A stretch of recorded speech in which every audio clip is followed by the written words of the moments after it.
Thank you. Thank you, Secretary Sir, Madam, Yadav Sir, dignitaries on dais and industry, and TCOE for giving me this opportunity. I'll try to sum up in the given time. I want to present my experience, what we have successfully done. Yeah. Control L, please, Control L.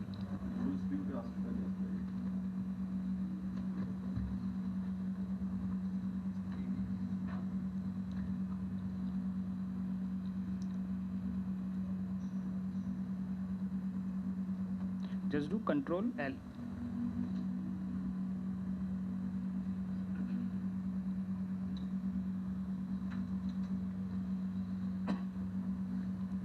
Try it once, Control L. Really sorry about it.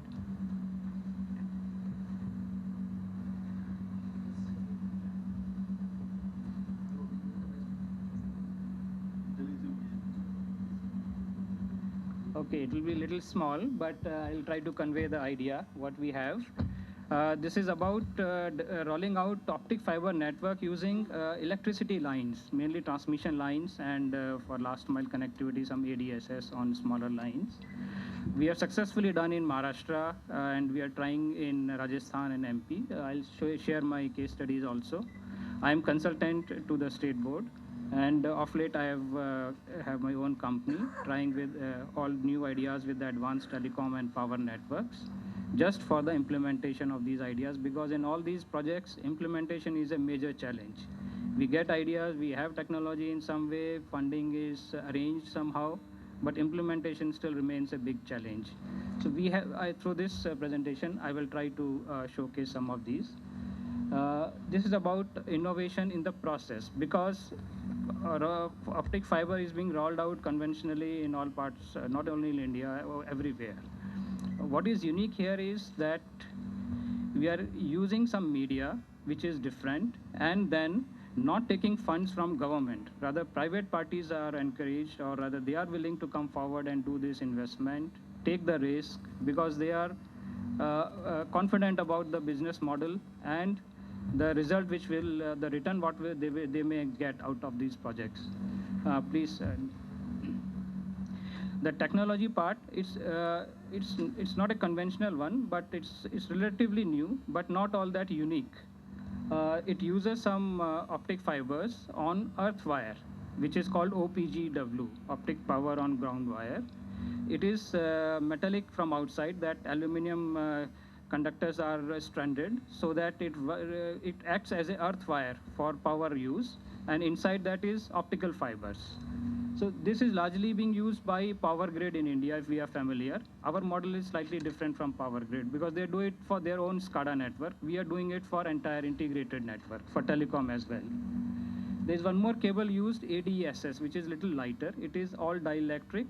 All dielectric.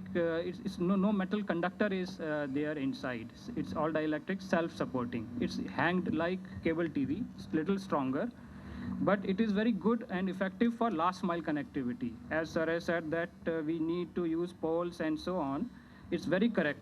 Using this, we can approach within a small area, or connect all the buildings and all the offices and wherever we want to reach. One recent example is in Andhra Pradesh. They are trying to do some 22,000 kilometers of only ADSS. It's a very good, I would say, experiment only. There are some shortcomings when it comes to design part of it. There is no strong backbone and many such elements. I'll not diverge much on this, but just to concentrate back on, please, next. So this is what I was talking about, this OPGW and ADSS cable, that this is much strong, as strong as that. This design life is 25 years, comparing with our conventional one, which is only 10 to 15 years. And the process of laying is so strong that I can share some example that when I was discussing this with the telecom operator in Myanmar for selling some of these fibers, they were sharing that they have operations in Bangladesh. Their experience is that when floods come in Ganges, entire area is flooded. There is no infrastructure, roads and everything gets disturbed. And at that point of time, and those calamities, these are electricity towers, transmission towers, which remain intact. And any fiber running on that, they say it becomes a lifeline for them. So they say that even if we have fibers, but anything on OPGW, they are more than willing to take. Similar is our experience in India also. If you have noticed, JNK and Northeast, there is no telecom operator who has network there. It's only Power Grid, because they have laid it for their SCADA application, and all telecom operators till today are using their fibers on sharing bandwidth in the Northeast region and JNK. So such is the versatility of this fiber, what we can get out of it. Please, next. This is the project we have done in Maharashtra. It was done through a joint venture. It's a PPP scheme. And the interesting thing is that state board, which is State Electricity Board, MSC TCL, they didn't have to fund much in this project. Investment has come from private party. It's a 51-49% joint venture. And private party is yes, please, so keen that they feel that these fibers can be released in the market, and revenue can be taken get out of this project. Please. This is a scheme which I was mentioning, that joint venture model, some 3,000 kilometers being done in Maharashtra. Next, please. This is what Power Grid has done. They have laid around 25,000 kilometers already in India, in the country. And they have a center, NTAMC, very close by here in Manesar. And they are trying to control. It's not only operation monitoring, but also control for operations from this Manesar, that they can do some 200 substations remote control. It's a very fine example of how telecom can change the perspective. And it's a very fine example for the entire world if they are successful. They're still under implementation. Please.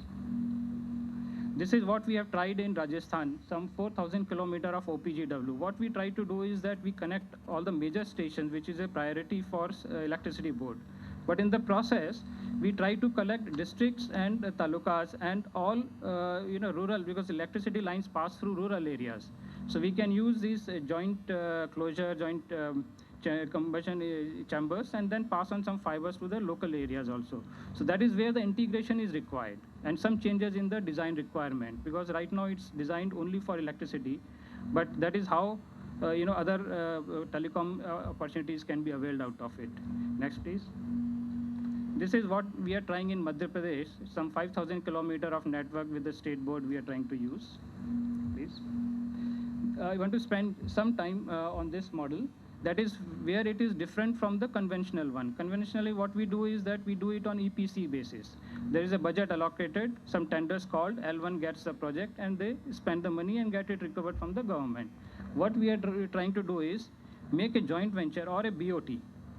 Let private party come forward, put in their fund, and out of those funds, give some incentives, some fibers back to the state electricity board, because they need to run their SCADA application.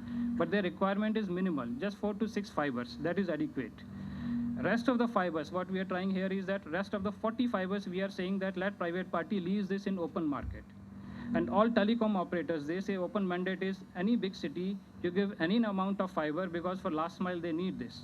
There's no fiber for 4G and higher spec bandwidth applications. Such is the mandate. So my focus is on the left-hand side, which is either BOT or joint venture model.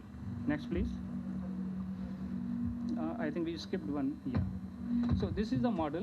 What we are saying is that state boards let their requirement of 4 to 6 fibers be met in lieu of their right-of-way. Because if this right-of-way is taken forcibly, they may not be willing to share. But when they see their benefit, they are more than happy to join the project. And remaining 40 fibers or 90 fibers, we are free to lease in market. So that is where the whole model is unique and different, and how it is being implemented. Please. I try to show that this model in PCMC also we followed that for Digital India kind of example, where various e-services can be run out of this. So we have tried to implement this in Pune. It's still in the discussion stage, and many other cities where smart city model is to be implemented. So what we are saying that this model can be a backbone for that. Next, please.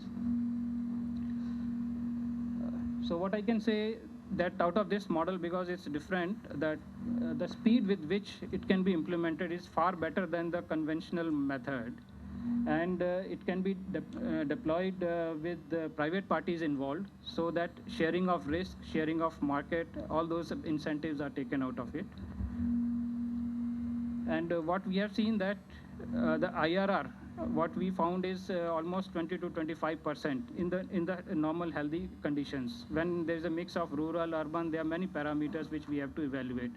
But what we have seen is that the private parties, they come forward when they see some sharing or some assurance coming, and their bigger concern is that if these fibers, some assurance that these fibers are can be bought back, some buyback of fiber is there, then there are so many people who are willing to come forward and invest in these projects. So with this, I would like to sum up here and say that this is one different model. It requires some initiative in terms of integration of policies, because so far we are focusing either on power side, for them telecom is not a priority, or on telecom where power doesn't fit well into in their priorities again. So if we can have some integration, then these kind of schemes can be very well implemented. All state boards require this for their SCADA, and we also need it for telecom applications. Together, if we can think, there is an opportunity available to us. Thank you.